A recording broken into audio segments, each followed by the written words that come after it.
남자 이름만 등장합니다. 근데 예수님의 이 족보에 5 여인이 들어가 있다는 것이죠. 이 여인들이 왜 들어갔을까요? 그들에게 뭔가 자랑할 만한, 들어갈 만한 분명한 이유가 있어서 들어갔던 걸까요? 우리가 알고 있는 것처럼 이 5명의 여인은요, 흠과 결점이 많은 여인들이었습니다. 세상의 관점에서 보자면은 조금은 도리어 조롱받을 만한 여인들이었다라는 거예요. 그토록 이 유대인들이 혐오하였던 이방 여인이었고, 또한 직업이 창기, 그러니까 창녀인 여인이었었고, 또한 남편을 죽인 원수와 재혼한 여인이기도 했으며 시아버지의 아들을 낳은 여이기도 했습니다. 어찌 보면 지금의 드라마로 쓰자면 막장 스토리가 쓰여질 그 주인공의 그 이름들이라는 거예요. 그럼에도 그 여인들이 왜 이 성경에 기록되어 있는가? 오늘 우리가 그 중에서 이제 우리아의 아내는 잠깐 빼놓고 나머지 4명의 여인에 대해서 한 주 한 주씩 이렇게 돌아가면서 이 말씀을 나누고자 합니다. 그 여인들이 왜 성경에 기록되어지는 은혜를 누리게 되었는가라는 것이죠. 오늘은 그 첫 번째 시간으로서 마리아에 대해서 함께 나누고자 합니다. 마리아, 예수님의 어머니 마리아입니다. 메시아를 이 땅에 보내기로 하나님의 작정이 되었습니다. 그때가 이르렀을 때 하나님께서는요, 소식을 전하는 천사가 있어요. 하나님이 부리는 천사들이 많이 있는데 그 중에서 하나님의 기쁘신 소식을 전하는 천사가 바로 가브리엘이라는 천사입니다. 오늘 말씀에도 그 명칭이 이름이 등장하고 있죠. 그 가브리엘 천사가 이제 마리아에게 와서 말하는 거죠. 은혜를 받은 자여 평안할지어다. 주께서 너와 함께 하신다 라고 말합니다. 얼마나 마리아 입장에서 놀랐겠습니까? 그때 천사가 두려워하는 마리아를 보고 다시 한번 말하는 거예요. 마리아야, 두려워하지 마라. 염려하지 마라. 지금 너는 하나님의 은혜를 입은 것이다 라고 말하면서 그 은혜가 무엇인지를 이어서 말해줍니다. 보라, 내가 잉태하여 아들을 낳으리니 그 이름을 예수라 하라 라는 소식을 전해줍니다. 네가 이제 애를 낳을 것이야. 애를 잉태하게 될 것이야. 뱃속에 애가 들어설 것이야. 근데 이것이 하나님의 은혜다 라고 말하고 있는 것이에요. 이 상황에 처해 있는 마리아 과연 어떠한 기분이었겠습니까? 네가 남자를 알지 못한 여자이지만 처녀예요, 처녀. 네가 아직 남자랑 아무런 관계를 맺어본 적이 없는 처녀, 그런 몸이지만 성령의 능력으로 네가 이제 뱃속에 아이를 갖게 될 것인데 그는 하나님의 아들이야 라고 말해주는 것이죠. 그래서 그 아들의 이름을 예수라 지어라 라고 이렇게 가르쳐 줄 때에 이 이야기를 나에게 한다면 여러분은 과연 그 자리에서 어떠한 마음, 어떠한 생각을 하게 되실 것 같습니까? 역사 드라마를 보면은 왕의 아이를 임신하면은 성은을 입었다라고 말하죠. 엄청나게 그것은요, 내 신분이 수직 상승할 수 있는, 인생 역정할 수 있는 그러한 기회가 바로 왕의 아이를 임신하는 겁니다. 더군다나 딸이 아니라 아들을 임신하면요, 놀라운 인생의 변화를 마주할 수 있게 되는 거예요. 지금 이 모든 만왕의 왕이신 하나님의 그 아들을 임신했다는 것이 신분을 역전시킬 수 있는 그런 상황이 되는 걸까요? 마리의 입장에서 전혀 그렇지 않다는 것을 아시지 않습니까? 지금 2번이나 걸쳐서 천사는 마리아에게 너는 은혜를 입었단 말이에요. 은혜를 입었어. 은혜를 입어서 너는 하나님의 아들을 임신하게 되는 거야 라고 말하는 겁니다. 뭐가 은혜라는 거죠? 이것이 왜 은혜가 되는 것일까요? 정말로 이것이 은혜로 느껴지십니까? 지금 주여가 나왔습니다. 사실 주여가 나올 반응이죠. 주여 감사합니다 할 사람이 어디에 있을까요? 주여 왜입니까? 라고 묻기 너무나 적당한 때 아닙니까? 당시 유대 사회에서요, 만약 결혼하지 않은 이 여자가 임신을 하면요, 그 여자를 어떻게 했을까요? 돌로 쳐 죽였을까요? 그렇지 않습니다. 내가 다른 외가 남자의 이제 처녀인 거예요. 처녀로서 이제 임신을 덜컥 해버렸어요. 그럼 임신시킨 장본인이 있을 거 아니에요. 그러면 그 신명기 22장에서 그렇게 말합니다. 남자는요 50세겔을 여자의 집안에 줍니다. 그리고 여자를 데리고 와서 결혼하면 되는 거예요. 그럼 되는 겁니다. 먼저 임신시켜도 그냥 모르겠어요. 하나님이 어떤 뜻인지 우리가 먼저 임신을 시켜도 돈을 주고 데려와서 부부의 연을 맺고서 살아가면 되는 게 하나님의 율법이었어요. 근데 그것과는 조금은 다른 거죠. 지금 마리아는요 어떠한 형편이었느냐? 성경 말합니다. 그에게는 약혼자가 있었대요. 약혼자. 그 약혼자 이름이 요셉이죠. 너무나 잘 아는 이야기 지금 제가 다시 한번 하고 있는 거잖아요. 요셉입니다. 그러니까 약혼했다 말하는데 유대 사회의 약혼과 우리 대한민국 사회의 약혼은 조금 결이 다르다는 거 아십니까? 지금 우리 사회에서는 약혼을 잘 안 하죠. 그냥 약혼을 해도요. 약혼은 법적 구속력이 있을까요, 없을까요? 없어요. 그냥 난 이 사람과 결혼할 거야 라는 것을 미리 밝히는 것이 약혼의 그 기능일 뿐이에요. 근데 유대 사회에서의 약혼은요. 지금 우리 사회 결혼과 동일한 힘을 갖고 있는 것이 약혼입니다. 다시 말해서 마리아는 요셉과 지금 결혼한 상태인 거예요. 근데 요셉과 함께 살고 있을까요? 안 살고 있을까요? 결혼했는데 안 살고 있어요. 그게 유대의 결혼입니다. 유대에는요. 그래서 결혼을 한 뒤에 남자가 결혼하자마자 떠납니다. 함께 살지 않아요. 떠납니다. 이것을 이해할 때 우리는 미련한 다섯 처녀, 슬기로운 다섯 처녀의 그 예화를 이해할 수 있게 되어지는 것인데 결혼한 다음에 남자는 떠나서 함께 가정을 꾸릴 만한 준비를 하기 시작하는 거예요. 그냥 준비를 하고서 결혼하는 게 아니라 결혼을 한 뒤에 남자는 떠나서 집을 구하고 일을 하고 다 벌어놓습니다. 하는 이제 내가 아내와 함께 살 준비가 됐다 하면 신랑이 아내에게로 찾아오는 거예요. 그렇게 아내를 데리고 가서 함께 살기 시작하는 게 바로 그것이 유대의 결혼 당시의 문화였어요. 다시 말해서 마리아는 요셉과 결혼을 한 거고요. 요셉은 떠나 있는 겁니다. 그때 신부에게 주어진 하나의 목적이 있어요. 신랑이 언제 올지 몰라요. 정해져 있지가 않아요. 근데 그 신랑을 기다리면서 뭐라는 거예요? 순결을 지키는 거예요. 이미 결혼을 했기에 그때 이제 순결이 깨진다 하면 율법에 의해서 그 여자는 돌에 맞아 죽을 수도 있게 되는 거예요. 왜 이미 결혼을 한 거니까. 그게 바로 유대의 약혼이라는 것입니다. 지금 이러한 상황이에요. 결혼했고 요셉은 떠나 있고 마리아 홀로 남아서 순결을 지키고 있는 그때에 천사가 나타나서 네가 이제 잉태할 건데 하나님의 아들을 잉태할 거야, 임신할 거야라고 지금 말하고 있는 것입니다. 이 시점에서 내가 마리아라면 어떻겠습니까, 여러분? 이것이 과연 은혜로 느껴지십니까? 나는 내 신랑 요셉을 기다려야 하는데 내 순결을 지켜야 되는데 뭐 어떤 남자랑 내가 뭐 이상한 일을 하는 건 아니지만 내 배가 불러온다고 한번 생각해 보시길 바랍니다. 아마 가브리엘이 딱 말하는 순간 마리아는 분명히 상상하고 생각했을 거예요. 무엇을 상상했을까요? 하나님의 말씀이니 분명히 이루어질 텐데 난 지금 순결을 지키고 있어야 되는데 내 배는 점차 불러오니까 그걸 숨기기 위해서 이제 막 붕대로 칭칭 감아야 될 수도 있습니다. 왜? 티가 나면 안 되니까. 티 나면 동네 사람들이 다 아는 거죠. 너 뭐야? 요셉 안 했는데 왜 배가 불러와? 너 임신했어? 너 순결 깨트렸어? 돌에 맞아 죽게 되는 거예요. 숨기기 위해서 이제 배를 막 붕대를 감기 시작하고 입덧이 나서 사람들에게 들킬까봐 외식도 못하고 집에 꼭 박혀가지고 그렇게 살아가야 할 운명일 수도 있어요. 그렇게 기다리다가 애를 낳았다고 생각해 보세요. 어떻게 합니까? 너 귀에 어디서 낳은 거야? 사람들의 추궁이 시작되겠죠. 마리아는 곧 다시 말해서요. 자신의 고향을 떠날 수밖에 없는 거예요. 그렇게 아기를 키워야 되는데 어떻게 키웁니까? 내가 어떻게 키워야 되는 거죠. 남편 없는 아기가 되어서 그렇게 키워야 되는 거예요.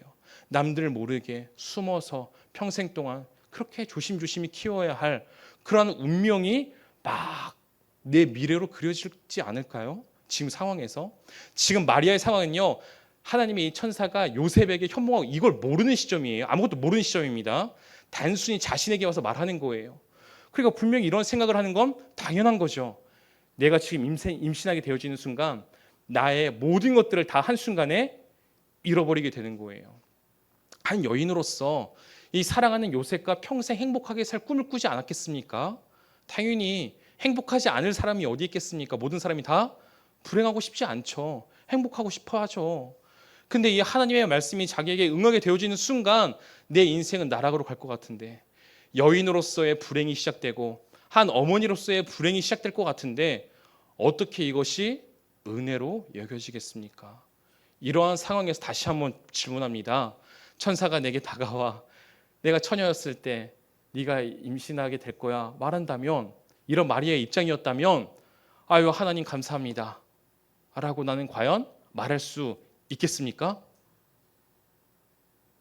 네, 다 고개를 절레절레 흔들고 계시네요. 네, 그럴 수는 너무 힘들 것 같아요. 힘들고 고민할 것 같습니다.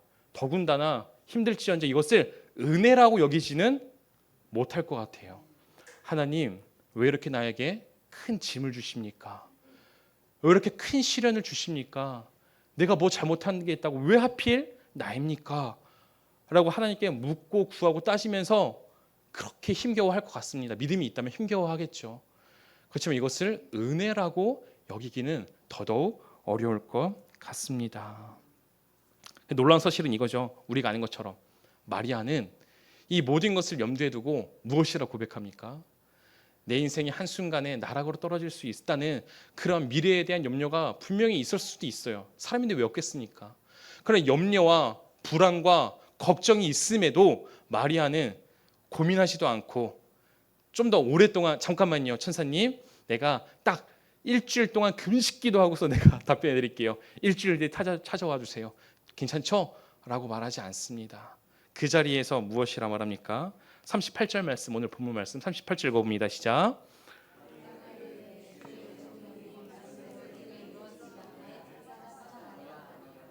아멘.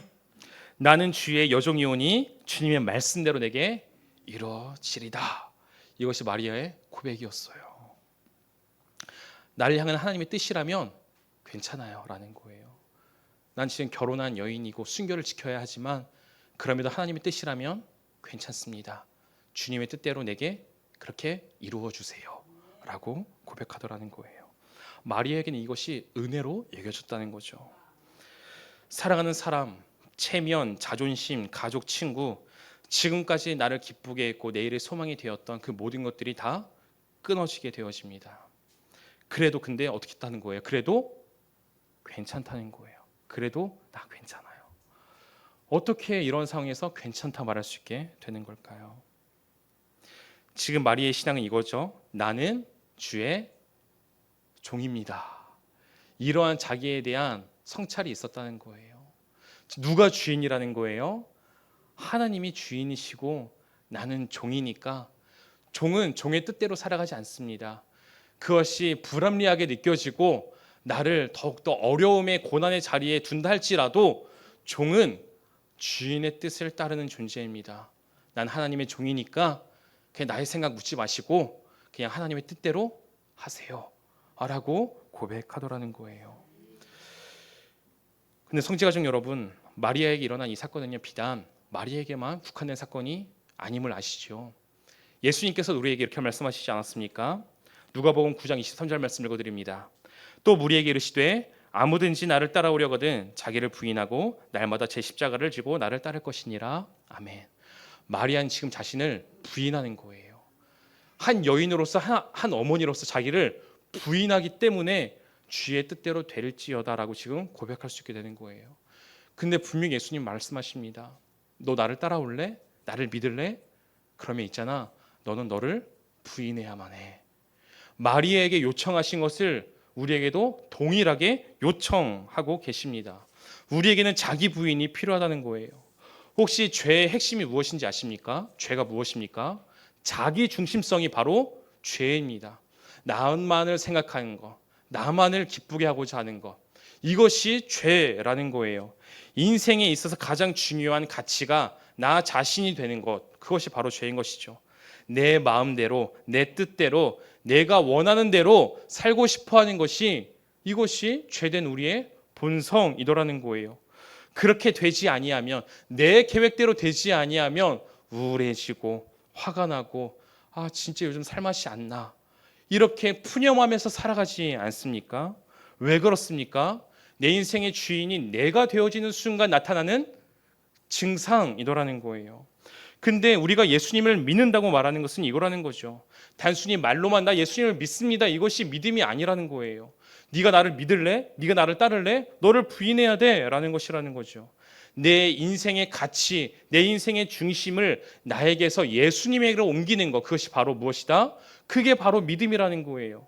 나 주님을 믿습니다라는 건 주님이 내 인생의 주인이 되어주세요 라는 뜻이 바로 이 믿음의 고백이라는 거예요. 그러니까 이것을 내가 예수님을 믿는다면, 하나님을 믿는다면 이제 내 뜻보다 예수님의 뜻, 하나님의 뜻이 중요하기에 하나님의 뜻대로 해주세요라고 감히 말할 수 있는 것, 이것이 바로 믿음의 모습이더라는 거예요. 마리아는 이런 믿음이 있던 거예요. 이런 믿음이 있었기 때문에 지금 제가 약혼했잖아요. 결혼했잖아요. 요셉을 기다려야 되는데 내 시와 내 때에 맞춰가지고 1년 정도 있으면 요셉이 들어올 것 같으니까 요셉이 나한테 돌아오면은 그럼 그때 임신하면 어떻습니까?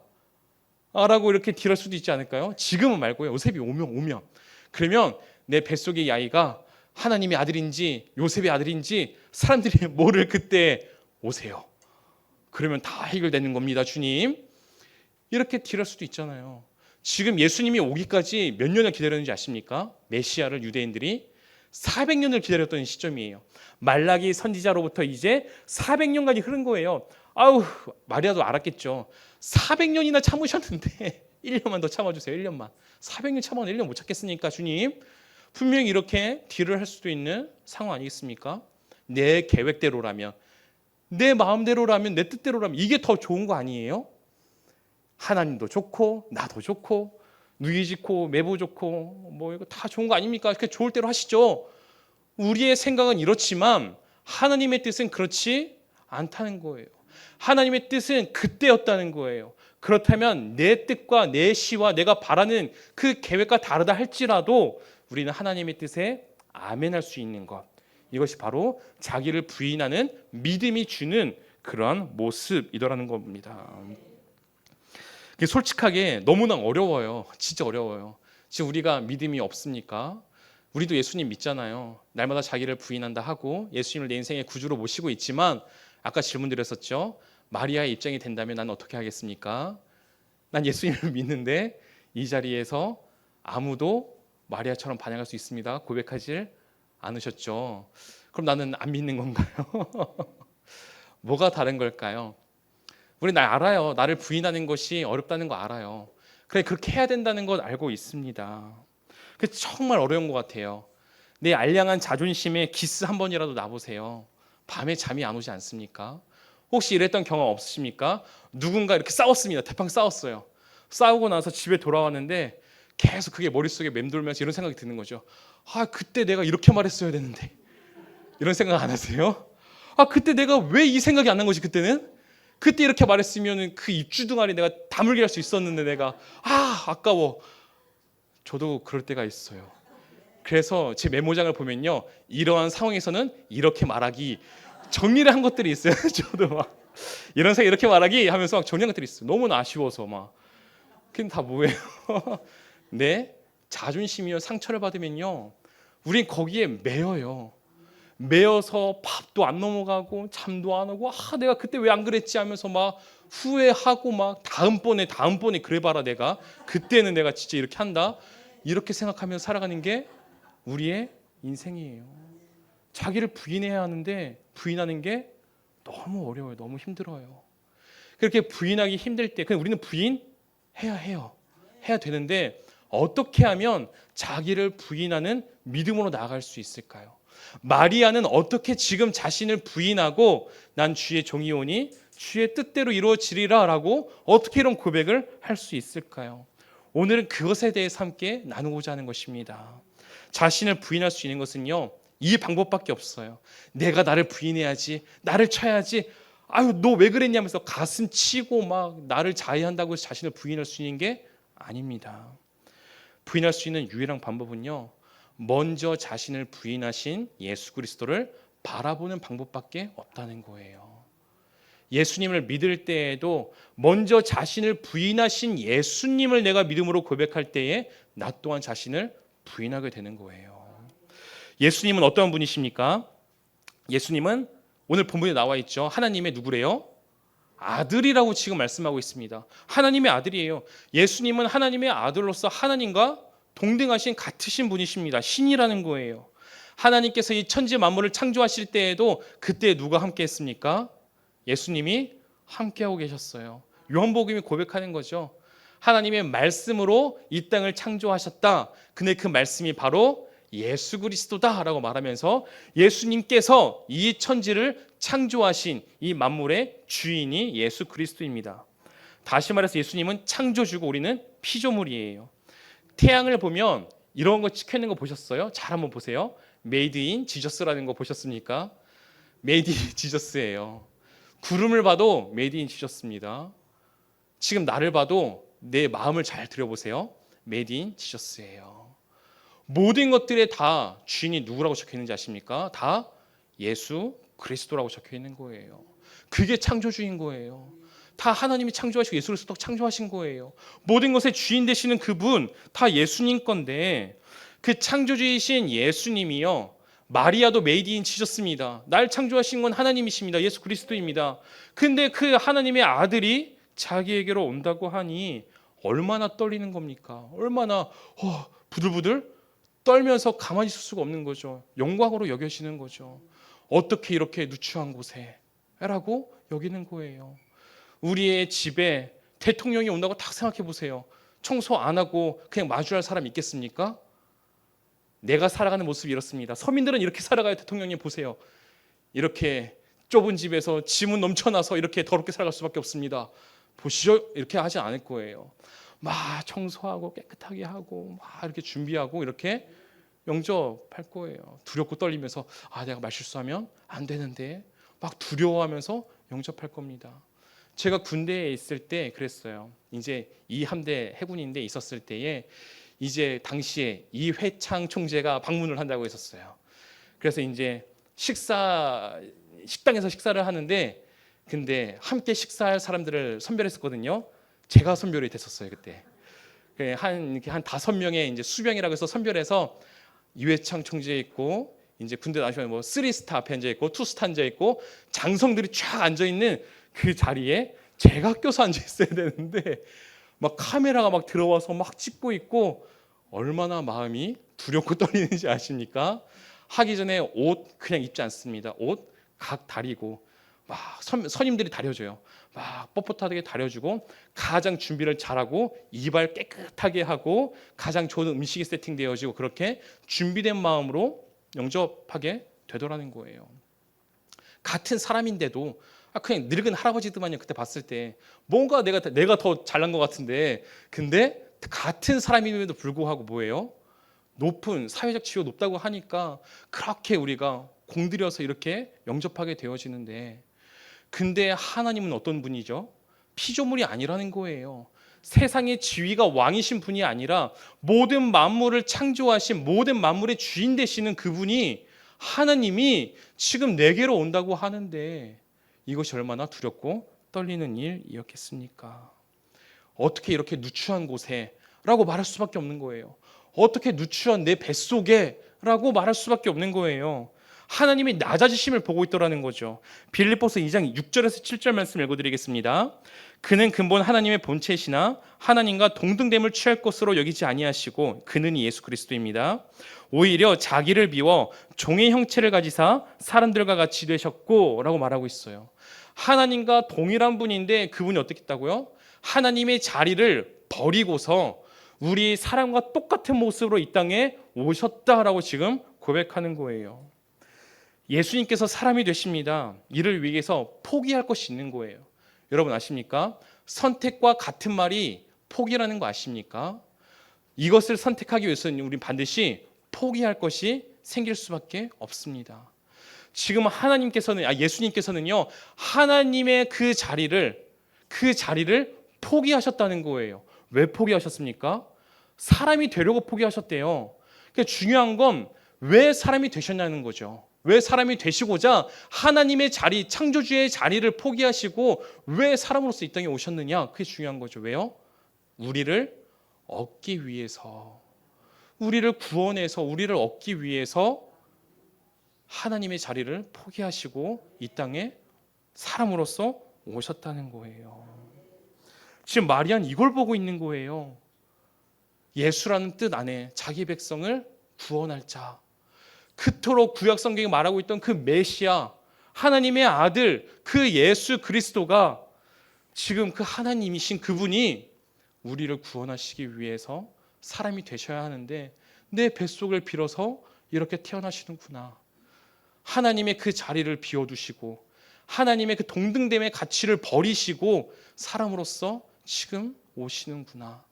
하나님의 그 낮아지심을 보는 거예요. 하나님께서 왜 이렇게 낮아지시는 거지?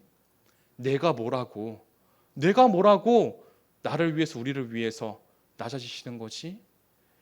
이 하나님의 낮아지심을 볼 때에 자신 또한 낮추게 되더라는 겁니다. 근데 이게 전부가 아닙니다.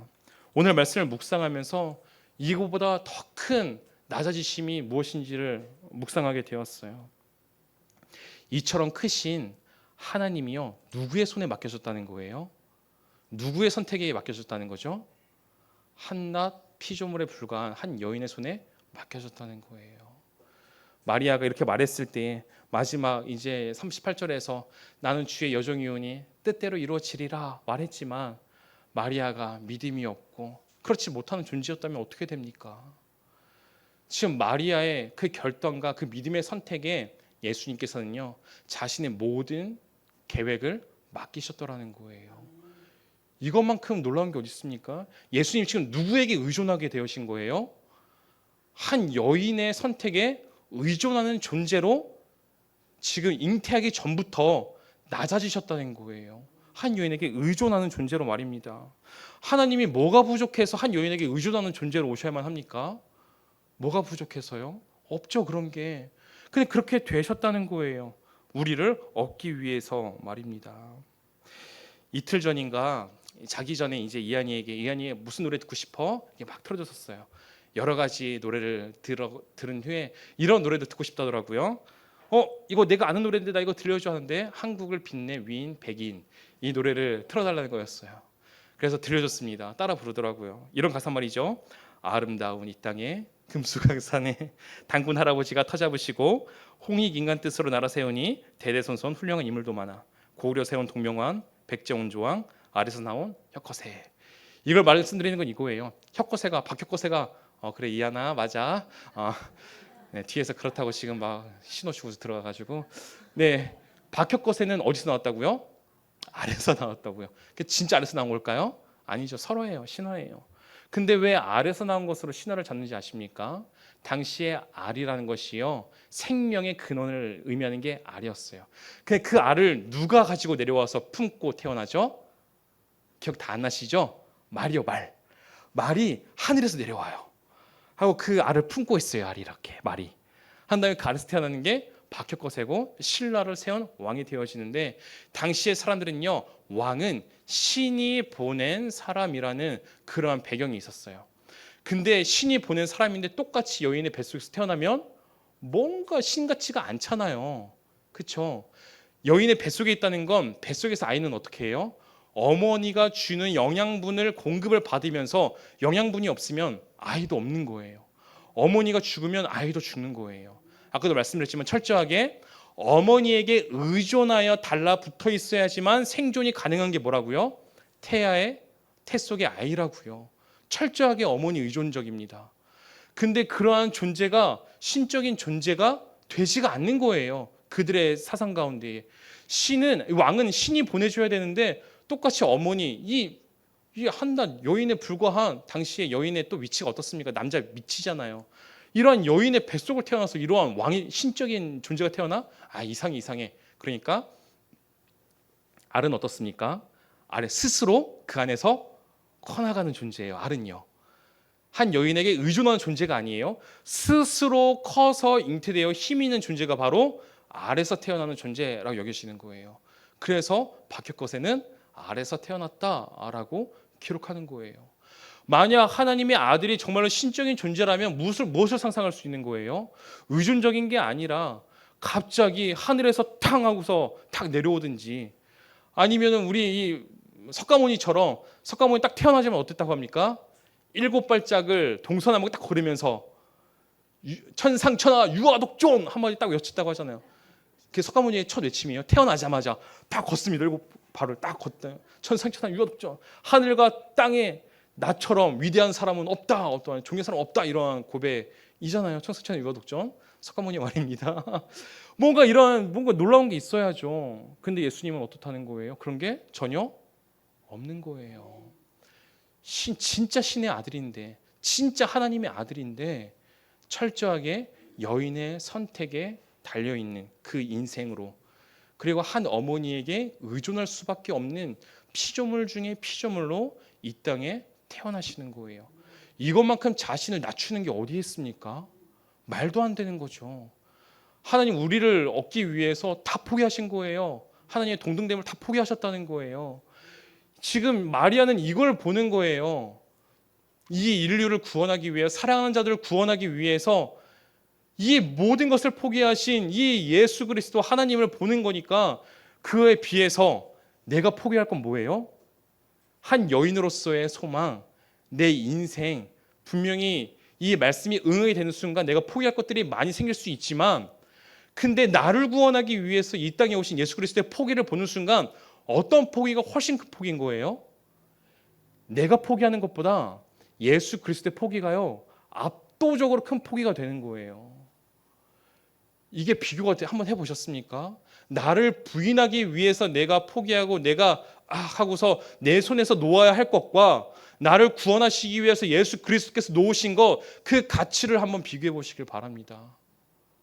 비교해 보시길 바래요. 그것을 보는 순간, 근데 예수님 왜 그걸 포기하셨다고요? 나를 얻기 위해서, 우리를 구원하기 위해서. 그거를 보는 순간 뭐라고요? 나를 부인할 수 있게 되더라는 거예요. 예수님이 낮아지심을 본 마리아는 나는 주의 여종이오니 말씀대로 내게 이루어지이다 라고 고백할 수 있게 됩니다. 사랑하는 성지가족 여러분, 자기 부인이 왜 안 됩니까? 그럴 때마다 우리가 해야 될 것은 한 가지예요. 예수 그리스도의 낮아지심을 묵상하시길 바랍니다. 예수님이 얼마나 낮아지셨는가, 얼마나 철저하게 낮아지셨는가, 예수의 탄생과 십자가의 죽으심까지 그 일대기를 우리가 날마다 묵상하면서 왜 그렇게 사셔야만 했는가, 그 사랑을 깊이 묵상할 때에, 그럴 때 우리는 다시 한번 부인하고 설 수 있다는 거죠.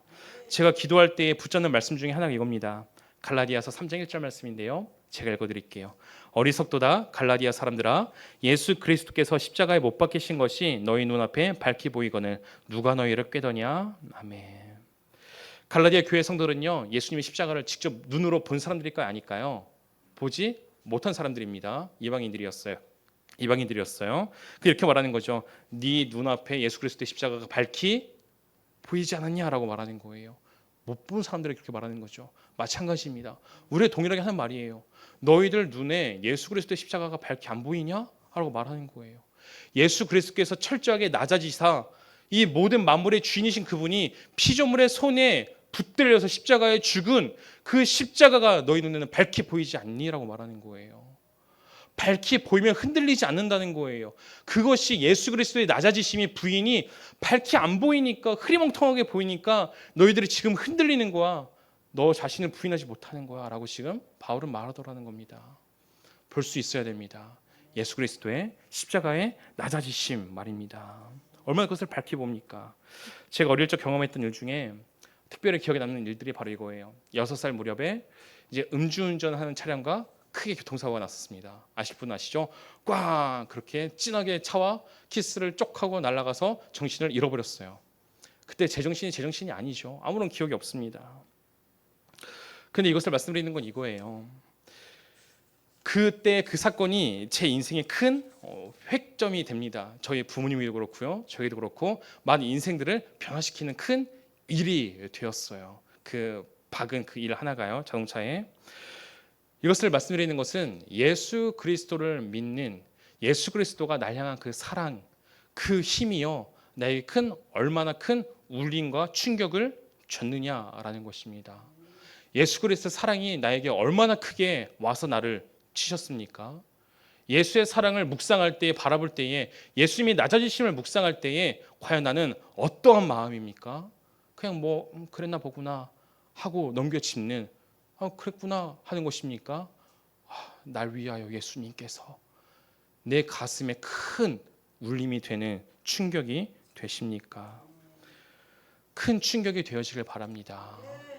하나님이신 예수님을 알기에, 예수님께서 나에게 오셔서 하신 일이 무엇인지를 알기에, 그렇기에 그 예수의 사랑이 내게와 큰 충격과 큰 울림을 주므로, 그 예수님을 묵상함으로 나 또한 나를 부인할 수 있는 은혜가 있기를 바랍니다. 말씀을 마치고자 합니다. 영국의 빅토리아 여왕에 관련된 이야기인데요. 빅토리아 여왕은 이따금씩 이제 가난한 백성들의 집을 예고 없이 방문하여서 함께 음식을 나누는 그러한 일들이 조금 빈번하게 있었다고 합니다. 하루는 어느 독실한 그리스도인 과부의 집에 들려서 많은 이야기를 나누는 가운데에 그 과부의 신앙을 잘 알고 있던 이 빅토리아 여왕이 이렇게 질문을 합니다. 당신의 집을 방문했던 이들 중에 가장 명예로운 손님은 누구입니까? 라고 질문합니다. 그때 이 과부가 이렇게 말합니다. 예, 바로 내 눈앞에 계시는 여왕님이십니다. 라고 대답을 합니다. 그때 여왕님은 이런 기대를 했을 때요. 이 과부는 믿음이 좋으니까 예수 그리스도입니다. 라고 말하기를 바라면서 이렇게 질문을 했던 거래요. 혹시 당신 집에 방문한 중 가장 귀한 분은 혹시 예수 그리스도 아니십니까? 라고 그래서 되물었답니다. 그때 이 과부가 이렇게 대답했다 합니다. 아닙니다. 예수 그리스도는 결코 제게 손님이 아니십니다. 그분은 항상 저와 여기에 살고 계시는 이 집의 주인이십니다. 라고 고백을 했대요. 사랑하는 성지가족 여러분, 예수님은요, 우리가 필요할 때만 찾는 그런 손님과 같은 분이 아니라는 거예요. 필요할 때 예수님 찾고 이거 해주세요. 그리고 살만할 때 필요 없을 때는 잃어버리고, 필요할 때만 예수님 나의 주인이십니다 해주세요. 그것이 없을 때는 내가 내 주인이 되고, 예수님은 결코 손님으로 있는 분이 아니에요.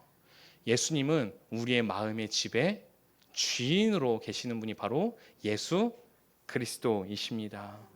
우리는 그분의 종이라는 거예요. 주인으로 영접한다는 건 나는 종이라는 거죠. 그렇기에 예수님의 말씀대로 그 뜻대로 살아가기로 다짐할 수 있는 우리가 되었으면 좋겠습니다. 이 시간 저를 따라서 고백하시길 바랍니다. 제가 말하면 따라서 말해주세요. 나는 주의 종이오니 말씀대로 내게 이루어지이다. 하셨습니다. 네, 이렇게 살아갈 수 있는 우리가 되기를 소망하며, 우리가 아까 불렀던 찬양이죠. 나의 하나님, 함께 고백하기를 바라는데요. 가사말을 제가 다시 한번 이렇게 읽어드릴게요. 이렇게 소망한다 고백합니다. 가사말 중에 나는 주만 보기를 소망한다는 거예요. 주만 보기를 소망해. 주님만을 보고 주님만을 알기를 소망합니다. 어떠한 주님을 알기를 소망하는 것입니까? 나를 사랑하셔가지고 나와 함께 하시기 위하여 이 땅에 오신 그 주님을 내가 알기를 원합니다. 이러한 알미 있다면, 이러한 주님을 바라보는 믿음의 눈이 있다면 우리는요, 두려움 없는 믿음을 소유하게 되는 것이에요. 이 가사 말대로요, 두려움 없는 믿음. 내 삶이 이렇게 될까봐 저렇게 될까봐 두려워서 고민하고 방황하는 선택이 아니라 그냥 하나님의 뜻대로 이루어 주시옵소서라고 고백하며 나아갈 수 있는 순종의 삶이 열리게 되어집니다. 놀라운 건 이거죠. 마리아가 주의 뜻대로 이루어지기를 원합니다 했을 때에 마리아가 예상했던 대로, 생각했던 대로 그의 인생이 파국으로 치달았을까요? 그렇지 않더라는 거예요. 하나님께서는요, 그 길을 인도하십니다. 요셉에게도 현몽하시고요, 요셉과 결혼해서 살도록 인도하시고요, 그 스라의 예수님뿐만이 아니라 많은 자녀를 낳게 하사 그렇게 화목한 가정을 꾸리게 하십니다. 내가 하나님의 말씀에 순종하면 나의 것을 잃을 것처럼 우리는 생각하는 경향이 있는데 그게 아니라는 거예요. 하나님의 말씀에 순종해 보세요. 하나님께서는 내가 생각하지 못했던 더 놀라운 것으로 우리를 채우시고 인도하시는 분이 하나님이시라는 거예요. 그 하나님을 경험했으면 좋겠습니다. 우리의 시간, 나의 하나님, 우리 함께 고백하며 나아가고 함께 마무리 찬양하고 기도하겠습니다.